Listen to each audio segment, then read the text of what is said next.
In Deadly Doodles, you'll be representing the lines on cards in physical form via the gift of whiteboard and erasable markers.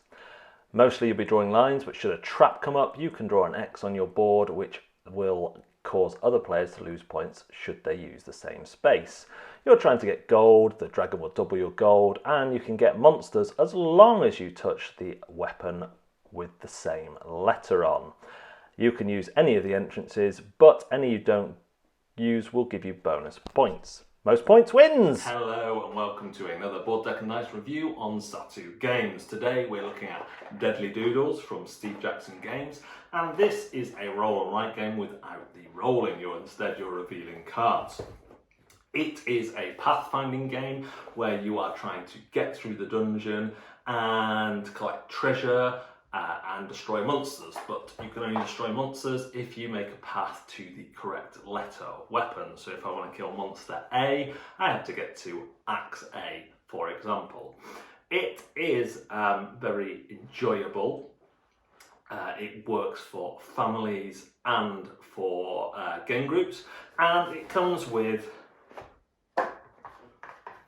hard draw-on whiteboards with all the scoring down the bottom, which really helps explain it to people.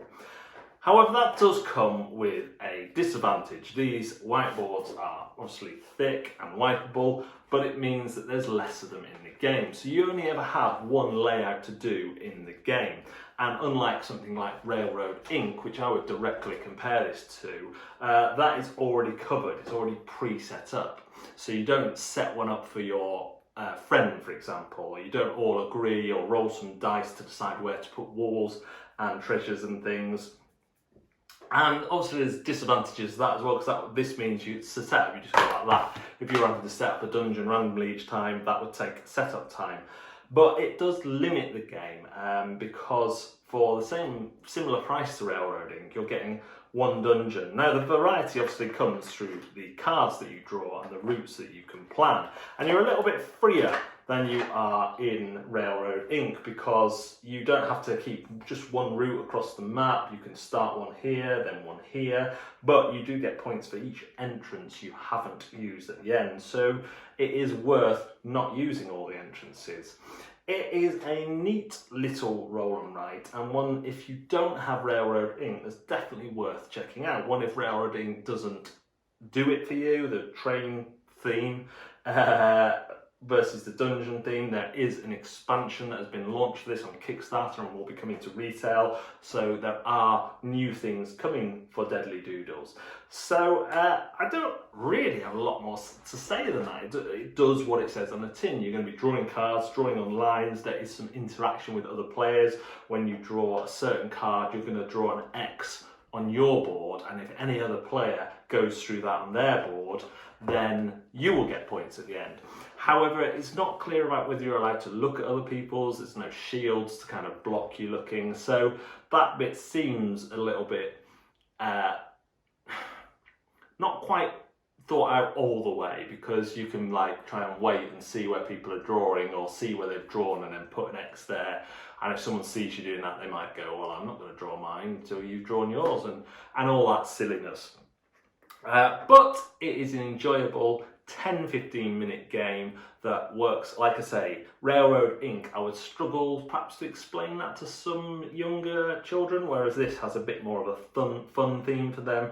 It's easier to explain. You just say you're matching the letters and you're trying to get the treasure and get the dragon and the gold, and the way you draw is really well done on these boards. So yeah, if I hadn't played Railroad Ink, I'd probably rate this an awful lot better, a lot higher, because it is slightly different to all the other, what do they call it, draw and draw games, because you're drawing cards and drawing. Very good, very droll.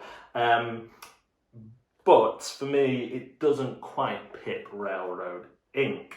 So yeah, there you have it. If you have a family, you haven't tried a draw and draw game, you want one that appeals broadly, then this is a good shout, especially with the expansion content coming. If you have Railroad Ink or other route building roll and writes or draw and draws, then you might want to think twice about whether you need another one. It's cheap enough, there is expansion content coming, so maybe check that out before you make your final decision. But I have enjoyed my time with Deadly Doodles. Thanks very much for watching another Zatu live. No, we're not live, we're pre-recorded. Thanks very much for watching another Zatu video.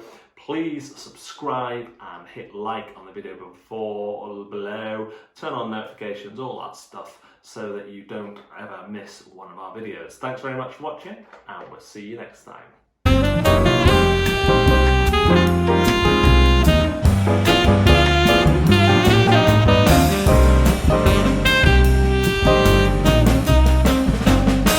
don't know about Deadly Doodles, but let me tell you about some deadly poodles I've known during the years. Oh yeah.